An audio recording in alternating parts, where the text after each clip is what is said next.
Et après de nombreuses années, ça a duré près de 4 ans, j'ai eu la chance de le faire condamner à 2 reprises. Voilà. Ok. Donc c'était aussi un peu... Ça, c'est ce qu'il est venu partager avec Jamel. Hein. Voilà. Ok. Après, il y a Zoubida. Narbonne. Narbonne, donc Zoubida, Z-O.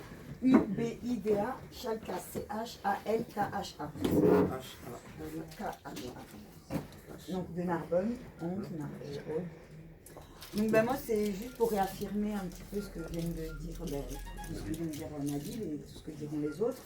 Moi je vais partir d'un exemple concret. Nous on a un dispositif qui s'appelle par exemple le FPH, donc c'est le fonds de participation des habitants, qui permet aux habitants de pouvoir solliciter des fonds pour pouvoir créer des actions citoyennes, voilà, pour créer un peu de lien social sur le quartier.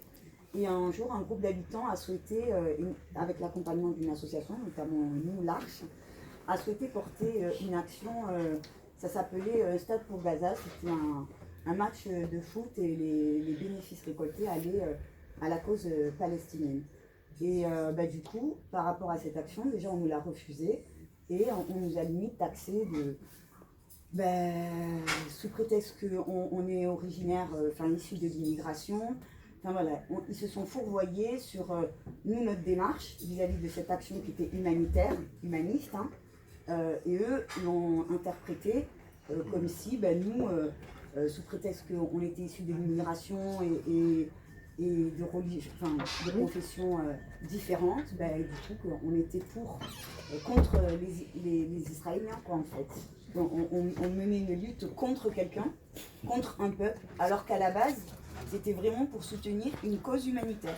Ce qui n'avait pas été revendiqué de votre part, hein. C'était uniquement, c'était un... Ah oui, c'était un projet porté par les habitants, accompagné certes par une association, parce que les habitants, construire un projet, c'est pas inné, donc on les accompagne sur les étapes de réalisation, donc on leur apporte les outils et les méthodes qui leur permettent de pouvoir réaliser ce projet, mais pour autant, nous on est neutre, c'est-à-dire qu'on est juste des acteurs associatifs qui veulent permettre à des habitants de pouvoir faire émerger des actions citoyennes, humanitaires sur le quartier.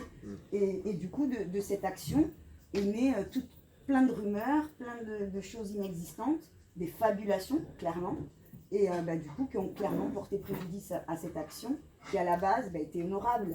Et voilà, moi ça me dérange qu'à chaque fois, on puisse trouver des prétextes, ou en tout cas des excuses, et que les choses ne sont pas dites clairement, déjà, parce que c'est très subliminal, hein, c'est à nous de lire entre les lignes, de lire entre les actes, ou en tout cas les propos qui nous tiennent, c'est à nous de deviner la raison pour laquelle, au final, on n'a pas pu porter cette action.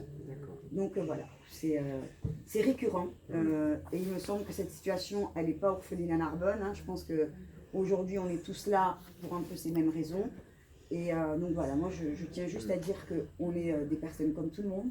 On a les mêmes engagements que n'importe qui souhaite s'impliquer dans sa vie, que ce soit un élu ou un acteur associatif, c'est la même chose, on est là pour l'intérêt général et c'est ce qu'il faut retenir, quoi.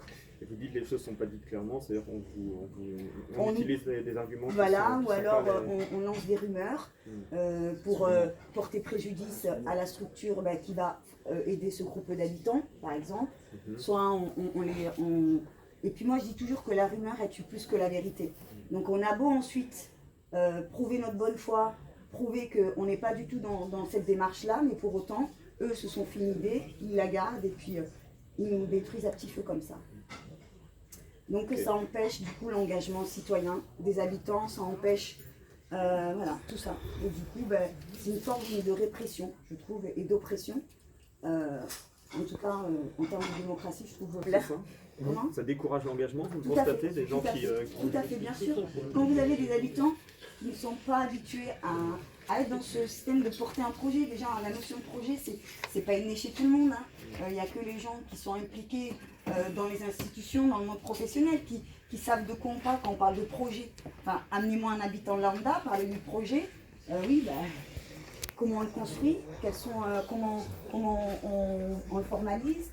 C'est pas évident pour tout le monde. Donc nous on apporte ces clés, ces outils-là, ces méthodes-là.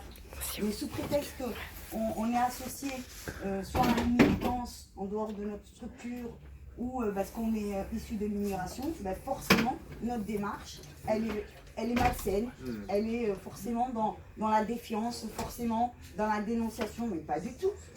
Moi, quand j'accompagne une famille, que j'accompagne des habitants, c'est comme n'importe quel professionnel qui accompagne les usagers, que ce soit à la CAF ou pour l'emploi ou encore n'importe où, quoi. Le diagnostic c'est plus général, mais le diagnostic il est posé depuis des années, que Bien sûr. c'est difficile. Est-ce que vous, de manière plus globale, vous constatez que c'est toujours la même chose et que ça n'avance pas, ou alors que ça a tendance à se... C'est pire, ça recule. C'est même ça recule. Ça recule. C'est bon? Comme ça, du coup, on laisse un peu la parole. Il y a Samir, Roubaix. Ouais, Roubaix. Après, il y a Aude. Et puis Jamel qu'il faut absolument qu'il puisse. Oui, c'est pas. Attends. C'est pas moi qui impose. C'est le journaliste qui, au démarrage, a demandé qu'il voulait avoir des témoignages. Après, voilà. Pas de. Non, pas de. C'est ça, je dis pas de bêtises. Ça confirme. Ok. Donc sur quel aspect En fait, moi quand j'ai pris connaissance de ce qui est arrivé à Jamel et notamment en particulier de votre collègue sur le plan local, j'ai presque pas été étonné parce que c'est des choses que les militants vivent depuis longtemps, malheureusement. Et